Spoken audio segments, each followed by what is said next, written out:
Здравствуйте, дорогие друзья! Наконец-то пришло долгожданное время высадить в теплицу наши томаты. Рассада выросла с Божьей помощью, мы за ней ухаживали. Как это делали, я показывал, старался во всяком случае показывать вам. Вот. И сейчас мы, после того, как приготовили теплицу, как видите, теплица обработана культиватором, песочек, почва у нас, к сожалению, чистый песок, гольный. Плодородия как такового нет. Мы живем в пойме реки Северский Донец, поэтому песок. Когда-то тысячи лет назад здесь текла река. Сейчас живем мы. Вот. Что нам понадобится для того, чтобы осуществить высадку рассады? Во-первых, мы протянули неспроста капельные линии. Это наши направляющие, это ориентиры, по которым мы будем осуществлять ориентацию наших рядов, чтобы они были ровны.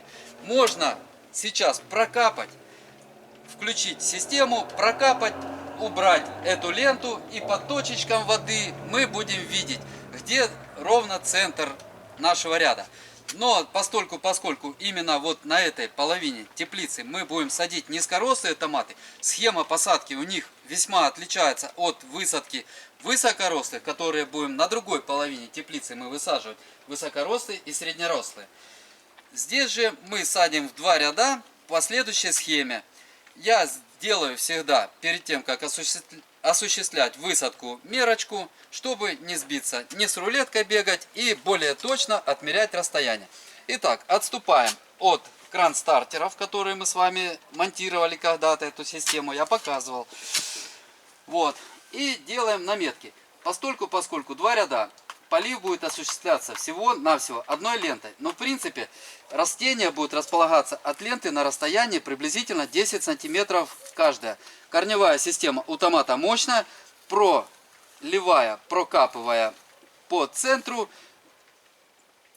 Вот такая площадь будет у нас водоносной. То есть этим томатам, двум томатам от одной ленты достаточно будет влажности. Ложим параллельно ленте, потому что нам легко теперь ориентироваться. И делаем отметки. 40 сантиметров будет между растениями. Точно так же в этом ряду. Но только мы делаем отметки со смещением. То есть следующее растение будет в шахматном порядке. Если здесь вот так, то следующее будет, как видите, вот так.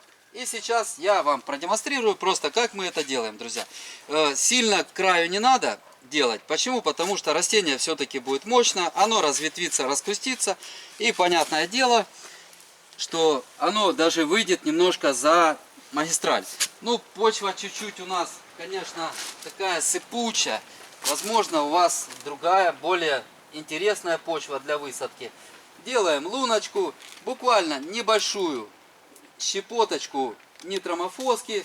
Это на будущее пригодится. Столовая ложка, поскольку почва еще и бедная, плюс ко всему, столовая ложка агровита. Здесь в этой ложке приблизительно 20-25 грамм. Немножко замешали. Берем рассаду, которую мы приготовили. За рассаду я рассказывал, в какой стадии мы ее высаживаем. И аккуратно, конечно, извлекаем, вытягиваем наш стаканчик, корневую систему из стаканчика. Перед этим рассада была пролита для того, чтобы не разрушился земляной ком. Корень сейчас буквально в течение нескольких дней пойдет развиваться, пойдет в почву, и растение, конечно же, изменится. Заглублять мы особо не заглубляем. Вот таким вот образом. Лунку делать не надо, поскольку у нас капельное орошение. Берем опять мерочку, потому что сбилась. И так далее. Продолжаем высадку. Друзья, как видите, я высаживаю, производим высадку при помощи лопаты. Обычной штыковой лопаты. Раньше мы пользовались специальным приспособлением. Оно самодельное, лункоделатель. К сожалению, оно сломалось. Намного удобнее. Я видел в интернете, есть лункоделатели. Возможно, у кого-то есть. Возможно, кто-то просто видел в интернете. Просто не успели даже заказать. У нас здесь не продаются они. В интернете надо какое-то время, а срок высадки подошел, уже высаживать. Поэтому придется немножко помучиться с помощью лопатки. Если у кого-то есть возможность, еще есть время до высадки, я бы советовал вот именно лункоделателем для корневой системы очень удобно, намного удобнее. Так что мы помучаемся, а вы, если хотите, постарайтесь, купите этот лункоделатель. Он не так дорого стоит и намного удобнее будет делать лунки. Вот так вот быстрыми движениями раскладываем, подмешиваем агровит. Кстати, я когда-то в одном из роликов рассказывал, мы его применяем вместо перегноя. Хотя, по-хорошему, можно было бы сюда внести, конечно, пару машин перегноя. Но это сложности, конечно, и по цене, и по трудозатратам. Поэтому иногда используем агровит. Он тоже улучшает почву и очень хорошо потом все растет. Промечаем мы один рядок буквально мерочкой нашей, а следующий уже идем просто между лунками, выбираем и делаем такую. Визуально смотрим, чтобы главное было равное расстояние, ровно от капельниц. И по центру, конечно же, лунок напротив. Вот эти размечены с помощью мерки. Эти я уже делаю просто. Потом при высадке, конечно, немножко подравниваем. И все. Вот таким вот образом, в принципе, это сделать несложно. К сожалению, в течение 4 часов удалось высадить только пол теплицы. Здесь 500 растений, которые мы высадили. Это все низкорослые. В том числе несколько растений специально я посадил с открытой корневой системой. И 2 сорта добавили к Супернова и Топкапе. Мы их отметили. Конечно, будем наблюдать за ними, будем выращивать. И посмотрим в сравнении с основным сортом, который мы выращиваем, низкорослый, Sunrise. Завтра же утром мы продолжим высаживать на этой половине теплицы высокорослые и среднерослые. Доброе утро, дорогие друзья! К сожалению, вчера мы не успели закончить. Потратили 4 часа на высадку низкорослых томатов. Здесь посадка была намного сложнее. Почему? Потому что мы проводим по двустрочной схеме. То есть в одном ряду 2 ряда находятся 2 строчки томатов. С высокорослыми и среднерослыми томатами будет попроще, потому что расположение будет однострочное.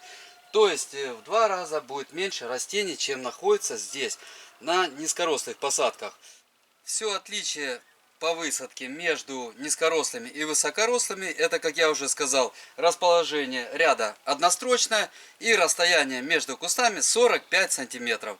Что мы сейчас и осуществим. Никакого отличия по методу высадки, как заглубляем, что ложим в луночку, абсолютно нет. Поэтому я это показывать не буду, покажу уже, когда теплица вся будет готовая. И что мы будем дальше делать с посадками. Наконец-то рассада высажена. Как видите, высокорослые, как я и говорил, в 1 строчку посажены.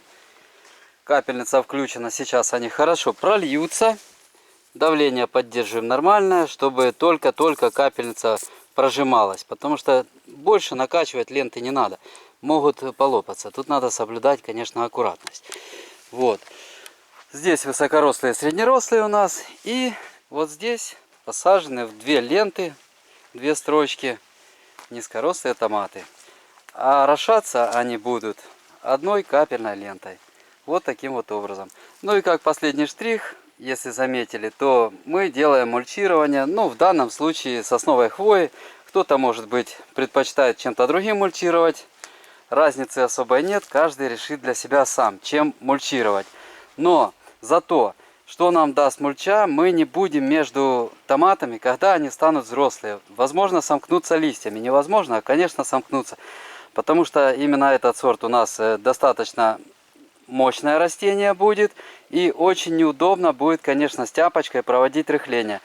Под мульчой рыхление проводить необходимости нет. Поэтому мы не будем здесь в самую жару, в июне, в начале июля, ну, смотря когда мы соберем последний урожай на этих томатах. Мы не будем стоять с тяпочкой, наклонившись в жаркой теплице, а всю работу по рыхлению и, так сказать, по недопущению роста сорняков за нас выполнит вот эта мульча. Конечно, на то, чтобы провести мульчирование всей теплицы, уйдет практически целый день.